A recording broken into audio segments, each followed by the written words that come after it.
Sejarah konservasi. Pada awalnya, praktik konservasi tampak pada aktivitas yang berkaitan dengan kerja di beberapa museum yang memajang atau memamerkan beberapa karya kreatif dari seseorang. Hal itu menunjukkan bahwa praktik konservasi di dunia telah dimulai sejak ribuan tahun yang lalu. Dari pelacakan praktik sejarah konservasi zaman Renaissance Italia akhir abad ke-14 merupakan era yang secara konvensional diyakini sebagai awal mula praktik konservasi terjadi pertama kali. Pada saat itu, praktik konservasi dibuktikan melalui aktivitas seseorang seniman yang menemukan kembali praktik dan produk pematung klasik. Metode dan cara kerja yang dilakukan tersebut membuat sebuah teori konservasi lahir. Tokoh yang terlibat dari lahirnya teori konservasi tersebut adalah John Ruskin dan Eugene Violet Leader. Mohon maaf atas pronunciation saya yang salah. Dan puncaknya dengan karya Cesare Brandy atau Salvador Munoz Vinas Brandy 2005. Kemudian dalam perkembangan selanjutnya, gambaran praktik konservasi dapat ditelusuri melalui serangkaian dokumen dan deklarasi.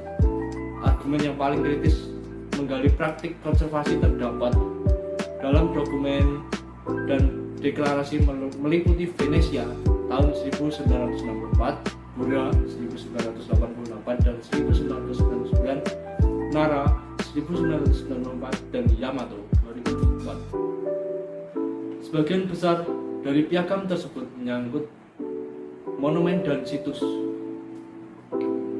Sehubungan dengan itu, objek dari praktik konservasi harus ditafsirkan dengan hati-hati saat mempertimbangkan objek museum. Dari sinilah muncul praktik konservasi menjadi sebuah profesi yang profesional. Sejarah tentang apa yang dianggap sebagai profesi konservasi terdefinisi mulai terbentuk pada paruh pertama abad ke-20. Upaya pengaturan mandiri oleh para profesional konservasi ditelusuri melalui serangkaian kode yang dimulai dengan laporan Murray Peace dimulai tahun 1920 dan diakhiri dengan sejumlah dokumen yang secara dangkal diadopsi oleh sekelompok profesional konservasi di berbagai negara di seluruh dunia, misalnya di Amerika, di Kanada, dan Eropa. Pengertian konservasi. Secara etimologis, istilah konservasi berasal dari kata kom dan serve yang dapat diartikan sebagai upaya kita memelihara segala sesuatu yang kita miliki dan menggunakan segala sesuatu yang kita miliki tersebut dengan bijaksana dan baik. Nah, secara leksikal, konservasi dimaknai sebagai yang pertama adalah tindakan untuk melakukan perlindungan atau pengawetan, dan yang kedua adalah suatu kegiatan untuk melestarikan sesuatu dari kerusakan, dari kehancuran, dari kehilangan, dan sebagainya. Berdasarkan kehistorisannya, mula-mula aktivitas konservasi mengacu pada berbagai aktivitas yang berkaitan dengan lingkungan seperti konservasi air, perlindungan hutan, dan sebagainya. Namun dalam perkembangan zaman, konsep konservasi juga mengarah pada persoalan budaya. Raymond N. Barker mengartikan konservasi sebagai suatu proses yang kompleks dan terus-menerus yang melibatkan apa yang dipandang sebagai warisan, bagaimana ia dijaga, bagaimana ia digunakan, oleh siapa dan untuk siapa warisan tersebut ada. Warisan yang disebut dalam definisi tadi tidak hanya menyangkut hal fisik, tetapi menyangkut juga tentang kebudayaan. Selain itu, konservasi juga dapat dipandang dari segi ekonomi dan ekologi. Konservasi dari segi ekonomi berarti mencoba memanfaatkan sumber daya alam untuk masa sekarang.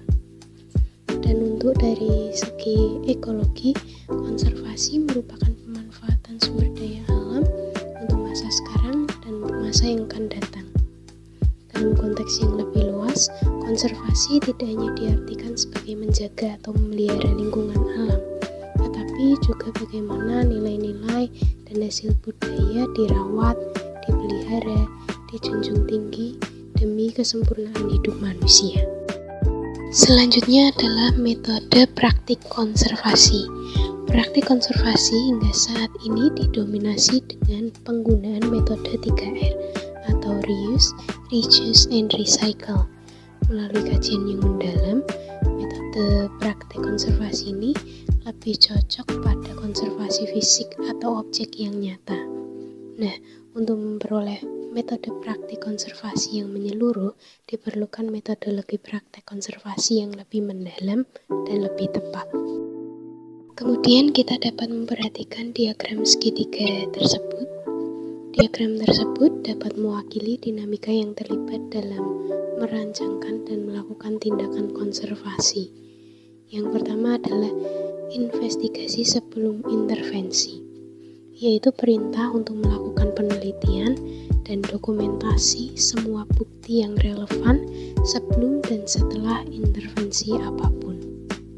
Kemudian yang B, evaluasi sebelum pemindahan, yaitu adalah perintah untuk menghormati proses sejarah dalam catatan kumulatif aktivitas yang tercermin dalam objek dan didefinisikan sebagai yang menunjukkan berbagai keyakinan budaya, nilai, materi, dan teknik yang dilaksanakan dari waktu ke waktu. Kemudian C, yaitu pertahankan identitas.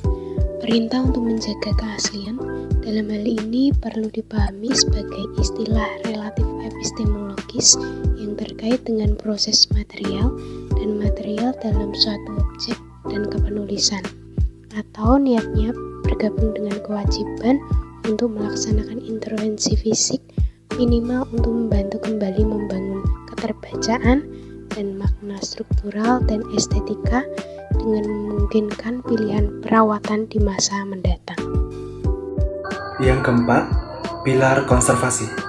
Secara geografis, UNES terletak di daerah pegunungan dengan tipologi yang beragam.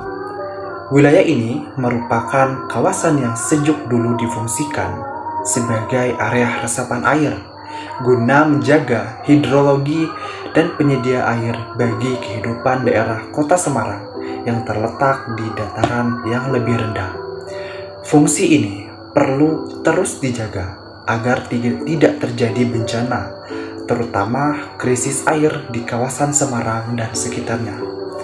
Kondisi yang sangat strategis ini sehingga dimanfaatkan UNES sebagai daya dukung menjadi sebuah universitas konservasi. UNES merupakan salah satu lembaga pendidikan tinggi pertama di Indonesia yang menerima hibah lingkungan hidup. Sejak dideklarasikan sebagai universitas konservasi, UNES menempatkan 7 pilar konservasi, yaitu biodiversitas, yang kedua arsitektur hijau dan transportasi internal, yang ketiga pengelola limbah, yang keempat nirkertas, yang kelima energi bersih, yang keenam etika seni dan budaya, dan yang ketujuh adalah kadar konservasi. Upaya mewujudkan Universitas Negeri Semarang menjadi Universitas Konservasi sesungguhnya tidak lepas dari landasan yang bersifat filosofis. Alam semesta seisinya adalah ciptaan dan anugerah dari Tuhan Yang Maha Esa. Alam memiliki cara sendiri untuk mengatur keseimbangan pada dirinya. Sayangnya, perkembangan peradaban yang tidak bermoral menyebabkan kerusakan tatanan alam yang ada. Untuk itu, UNES mengambil inisiatif menjadi Universitas Konservasi. Universitas Konservasi adalah sebuah universitas yang dalam pelaksanaan Tridharma perguruan tinggi mengacu pada prinsip konservasi seperti perlindungan, pengawetan, dan pemanfaatan secara lestari sumber daya alam dan seni budaya serta berwawasan ramah lingkungan. Mengacu pada historis dan perkembangan konservasi di Universitas Negeri Semarang, Konservasi yang dimanifestasikan dalam visi UNES dengan istilah Universitas Berwawasan Konservasi, bukan Universitas Konservasi. Perubahan paradigma ini membawa perubahan yang mendasar pada 7 pilar konservasi. Perubahan ini didasarkan dengan cara pandang atau pada cara pandang mengenai konservasi yang kurang relevan dengan konsep konservasi seperti yang dikemukakan di atas. Pada 7 pilar konservasi, arah dan praktik konservasi lebih didominasi pada konservasi yang bersifat fisik dan sumber daya alam. Oleh sebab itu, melalui diskusi yang panjang dari Senat UNES, Profesor Dr. Fathur Rahman M.Hum melakukan perombakan dari 7 pilar konservasi menjadi 3 pilar konservasi. 3 pilar konservasi tersebut yakni yang pertama, nilai dan karakter, yang kedua, seni dan budaya, dan yang terakhir adalah sumber daya alam dan lingkungan. Perubahan pilar konservasi itu ditetapkan melalui sejumlah dokumen, di antaranya Dokumen Rencana Induk Pengembangan atau RENIP Universitas Negeri Semarang tahun 2016 sampai 2040 dan Peraturan Rektor UNES nomor 6 tahun 2017 tentang spirit konservasi Universitas Negeri Semarang. RENIP UNES 2016 sampai 2040 meletakkan proyek praktik konservasi sampai menjadi penyelamat bumi. Selanjutnya adalah kasus-kasus dalam konservasi. Jadi, kelompok kami menyediakan 2 kasus yang terkait dengan konservasi. Nah, semoga teman-teman bisa memberikan pendapat teman-teman dari 2 kasus yang telah kelompok kami sediakan. Sekian, itu saja materi yang dapat kami sampaikan. Semoga bermanfaat bagi teman-teman semua. Sekian, terima kasih. Wassalamualaikum warahmatullahi wabarakatuh.